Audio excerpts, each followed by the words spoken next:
Sir ನಮಸ್ತೆ, ನಿಮ್ಮ ಹೆಸರು? ನನ್ನ ಹೆಸರು ವಸಂತ್ ಕುಮಾರ್ ಅಂತೇಳಿ, ತರೀಕೆರೆ ತಾಲೂಕು ದಲಿತ ಸಂಘರ್ಷ ಸಮಿತಿಯ ತಾಲೂಕು ಅಧ್ಯಕ್ಷ ಆಗಿರ್ತೀನಿ.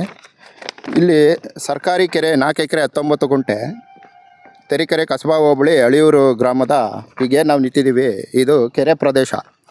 ಸುಮಾರು ಎಷ್ಟು ಅಂದರೆ 4 ಎಕರೆ 19 ಗುಂಟೆ ಅಂದರೆ 1 ಗುಂಟೆ ಕಡಿಮೆ 4 ಎಕರೆ ಕೆರೆ ವಿಸ್ತೀರ್ಣ ಇದೆ.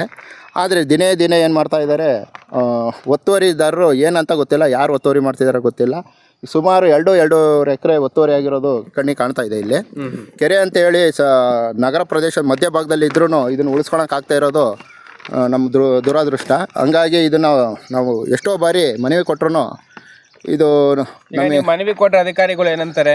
ನಾವು ಕೇಳಿದ್ದೇನೆಂದರೆ, ಸರ್ ಇದು ಕೆರೆ ಇದೆ, ಇಲ್ಲೆಲ್ಲ ಕಸ ಆಗ್ತಾ ಇದ್ದಾರೆ ಮತ್ತು ಇಲ್ಲಿ ಸ್ಥಳೀಯವಾಗಿ ಅಂಗನವಾಡಿ ಇದೆ, ಮಕ್ಕಳಿಗೆಲ್ಲ ಆರೋಗ್ಯ ದೃಷ್ಟಿಯಿಂದ ಇದು ತೊಂದರೆ ಆಗ್ತಿದೆ ಅಂತ ಕೇಳ್ಕೊಂಡಾಗ ಮತ್ತು ಇಲ್ಲಿ ಬೋರ್ಡ್ ಇಟ್ಬಿಡಿ, ಬೋರ್ಡ್ ಇಟ್ಟು ಇಲ್ಲಿ ಕಾನೂನು ಪ್ರಕಾರ ಇಲ್ಲಿ ಕಸ ಹಾಕೋರಿಗೆ ಶಿಕ್ಷೆ ಕೊಡ್ತೀವಿ ಮತ್ತು ಮಣ್ಣು ಮನೆ ಕೆಡವಿರತಕ್ಕಂಥ ಮಣ್ಣನ್ನು ಟ್ಯಾಕ್ಟ್ರಿಲಿ ತಂದು ಸುರಿಯೋಂಥ ಕೆಲಸ ಮಾಡ್ತಾರೆ. ಇದು ಕೆರೆ ಜಾಗ, ಇಲ್ಲಿ ಮಾಡಬೇಡಿ ಅಂತೇಳಿ ಫೋಟೋ ವಿಡಿಯೋ ಎಲ್ಲ ಇಟ್ಕೊಂಡಿದ್ದೀನಿ ಅವ್ರದ್ದು. 2-3 ಬಾರಿ ಹೇಳಿದ್ರು, ಒಳ್ಳೆ ರೀತಿ ಮನವಿ ಕೊಟ್ಟರು ಇಲ್ಲಿ ಸ್ಥಳೀಯವಾಗಿ ಇದನ್ನು ಯಾರೂ ಗಮನ ಹರಿಸಿಲ್ಲ. ಹಾಗಾಗಿ ನಿಮ್ಮ ಮುಖಾಂತರ ಏನು ಮನವಿ ಮಾಡ್ತೀನಿ ಅಂದರೆ, ಈ ಕೆರೆ ಉಳಿಸ್ಕೊಡೋ ಅಂಥ ಕೆಲಸನ ನೀವು ಮಾಧ್ಯಮದವರು ಸಾರ್ವಜನಿಕರಿಗೆ ಅನುಕೂಲ ಮಾಡಿಕೊಡ್ಬೇಕು ಅಂತ ನಾನು ಮಾತು ಕೇಳಿ ಮುಗಿಸ್ತೀನಿ.